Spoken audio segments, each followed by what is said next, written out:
New subscriber வந்து என்ன doubt கேட்டிருந்தாங்க அப்படின்னா, எக்ஸாம்ஸோட லொகேஷன் நாங்கள் எப்படி தெரிஞ்சுக்கிறது அப்படின்னு கேட்டிருந்தாங்க.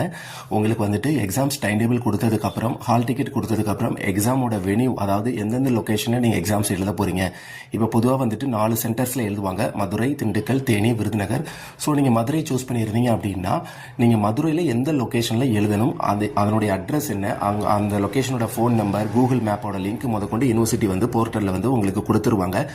அந்த எந்த காலேஜில் எழுத நீங்கள் எந்த காலேஜில் எழுதினாலும் சரி, நீங்கள் எந்த டிஸ்ட்ரிக்டை சூஸ் பண்ணியிருந்தாலும் அந்த லொகேஷனோட உங்களுக்கு ஃபோன் நம்பர், அட்ரஸ், கூகுள் மேப்போட லிங்க் முதற்கொண்டு எல்லாமே கொடுத்துருவாங்க.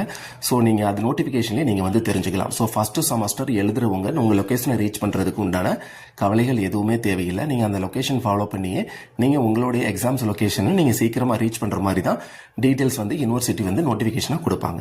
அந்த நோட்டிஃபிகேஷன் ரிலீஸ் ஆனதுமே கண்டிப்பாக நான் வந்து வீடியோவாக ரிலீஸ் பண்ணிடுவேன். கண்டிப்பாக நமது